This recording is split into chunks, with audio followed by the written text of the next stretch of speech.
Hey guys, what's up? Shadolance back for another review. Today I'm coming back with the second TPG-1 Master review. This is probably going to be the last second review I ever do. It was the very last one on my list, so let's knock this one out.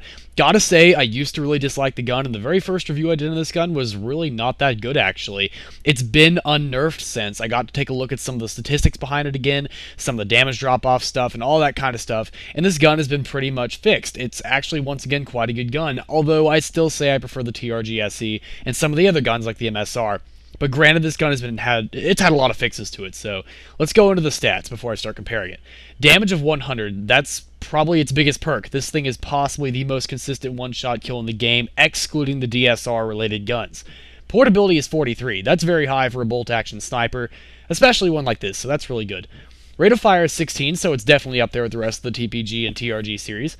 Accuracy is 99, and that's pretty much true for the first shot and any amount of shots you let the spread recover for.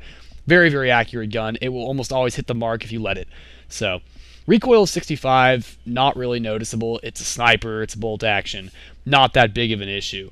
No scoping is not the greatest of this gun because, as I mentioned before in my previous review, the spread on this gun is not very good. However, the one thing that they really fixed with the unnerfing is the spread recovery. The spread recovery on this gun used to be really, it was unbelievably bad. It was arguably worse than the AK-47.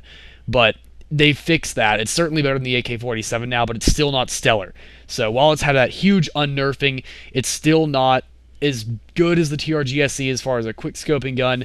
It's totally a camping gun because the damage drop-off is practically non-existent. This thing can kill a tanker vest at close range to the back and possibly to the chest, although I've yet to really test that. Now, I gotta say, the reason I wasn't able to get an extended amount of gameplay on this, and the reason I had to use Kill Creek for this, and I gotta apologize for that, is because I have to give a shout out to Project Zeus. I had to borrow his account to get this review done. I've been looking to get it done for a while, like I said earlier, so that's the whole mess with that. So, now finally comparing it to the TPG-1 Pro. The TPG Pro, damage of 100, portability of 43, which is the same as the Masters. Rate of fire of 16 is the same. Accuracy of 98, which is 1 point lower than the Masters, and the recoil of 65 is the same. So statistically, the only difference between the TPG-1 Pro and the Masters is the 1 point increase in accuracy. However, the Master also gets 5 more shots of ammo capacity, with 30 shots total, 5 of 25, and it can take an extended magazine. However, the one really big thing that goes from the Pro to the Master is that the Pro cannot even take a silencer at all, whereas the Masters has one integrated, not to mention with the better damage drop-off, which is phenomenally better than with the TPG-1 Pro or regular TPG. The Masters is certainly a formidable weapon, and I would highly suggest putting on an extended magazine too, and using it for base rape if you can. However, gotta say, I've never really had a good experience base raping with this weapon. I find it to be, like I said earlier, much more of a camping-oriented rifle, and like a lot of TPG users, I tend to like the family in the reverse order. I like the regular TPG-1 the most, surprisingly, followed by the Pro, and I'm still not the biggest fan of the Masters, despite the fact that it's been, unnerfed a bit. Still not my favorite weapon, but now comparing it to the TRG-SE, the most controversial weapon to compare it with. Damage of 100, portability of 45 is 2 points higher than the Masters, rate of fire of 18 is 2 points higher than the Masters, accuracy of 99 is the same, and the recoil of 6 is 65.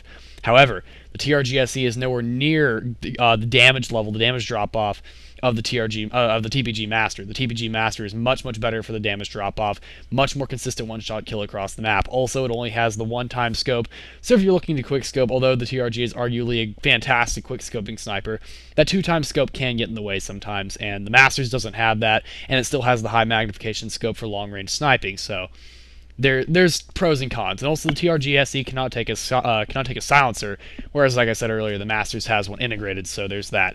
Now, the TRG-SE also does have another perk to it.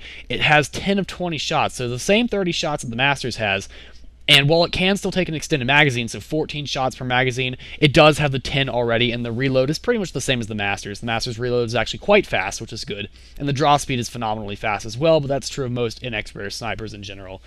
I don't really have a lot more to say about this gun. It was one of the very first ones ever released for the alpha case. I got it for a while when it was first released. It was completely overpowered. Then they nerfed it heavily, and it was terrible for more than a year. And then they unnerfed it again recently when the ABC cases went off. So it's a good gun again. I would suggest renewing it if you like snipers, but that's about all I can really say for the review, guys. Thank you for watching. Please rate, comment, subscribe, drop a like, and I'll see you guys in the next video. Shadolance out.